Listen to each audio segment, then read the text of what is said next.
অবশ্যই একটু খারাপ লাগবে, কারণ সেঞ্চুরি আর 50 এর মধ্যে অনেক ডিফারেন্স আছে, তো একটু খারাপ লাগছে, বাট তারপর আলহামদুলিল্লাহ।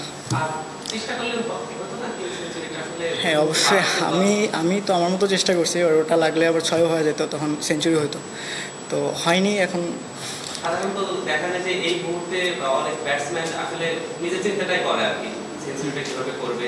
আপনি জয় পাচ্ছেন, সেখান থেকে শট খেলতে থেকে আসলে মানে সিচুয়েশন মিস গেল না, আমি আমার ন্যাচারাল গেমটাই খেলার চেষ্টা করছি। তো শান্ত ভাই আমাকে সবসময় বলছে যে তুই তোর ন্যাচারাল খেলাটাই খেল, তো আমি ওটাই চেষ্টা করছি, হয়নি। হ্যাঁ, আপনি যখন ব্যাট করছিলেন আপনার পার্টনার ছিল ক্যাপ্টেন, তার কাছে কোনো মেসেজ ছিল কিনা আপনার যে ফ্রি ফায়ার খেলেন? হ্যাঁ অবশ্যই, উনি আমাকে একদম ফ্রি করে দিয়েছিল যে তুই তোর মতো খেল, তো দ্যাটস ওয়াই আমি ওটাই চেষ্টা করছি, আমি আমার ফ্রি খেলাটাই খেলছি। এখন যে কোনো ব্র্যান্ডের পুরাতন এসি বদলে নতুন ওয়ালটন এসিতে উপভোগ করুন 25% ছাড়। আপনি যখন ড্রেসিং রুমে ফিরছিলেন শান্ত পিছন থেকে দৌড়ে গিয়ে আসলে কিছু একটা আপনাকে বলছিল, কি বলছিল? না, উনি বলছিল মানে এমনি কংগ্রেস জানাইছে, আর ভালো ব্যাটিং করছি, এটা যেন ধরে রাখতে পারে এটি। আজকের যে ওয়েদার, এই ওয়েদারে খেলাটা খুব চ্যালেঞ্জিং ছিল কিনা? ওয়েদারের তো আমাদের হাতে নেই, এখন গরম হলেও খেলতে হবে, ঠান্ডা হলেও খেলতে হবে, তো একটু গরম বেশি, মানে এখন তারপরে অ্যাডজাস্ট করে খেলতে হচ্ছে।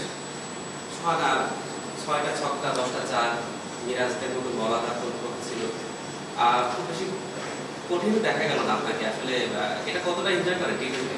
না, আমি এটা এনজয় করি, আর মেইন কথা হচ্ছে আমি লাস্ট 2 বছর আমি এইচপি ক্যাম্প করছি, তো সেখানে স্কিল নিয়ে অনেক কাজ করছি, তো এখানে আমরা এই টিমের সাথে অনেকগুলো ম্যাচ খেলছি, তো ওখান থেকে আর কি মানে একটু আপনার কি বলে কনফিডেন্সটা হাই হচ্ছে।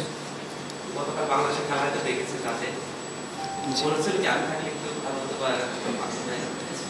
এটা ভাই আমার তেমন প্রশ্ন। আমাদের ওপেনিং সমস্যা আছে, এশিয়া কাপে দেখেছেন আপনি আজকে ভালো খেললেন, স্বপ্নটা কি আছে জাতীয় দলের দেখা খেলার? অবশ্যই স্বপ্ন আছে, আজকের ইনিংস আপনাকে কতটা আত্মবিশ্বাস করেছে? অবশ্যই আত্মবিশ্বাস তো দেবে, এরকম ম্যাচ খেললে অবশ্যই আত্মবিশ্বাস দেবে, বাট তারপরেও এখন তো মাত্র শুরু, ইনশাল্লাহ দেখা যাক আল্লাহ আমাকে কত দূর নেয়।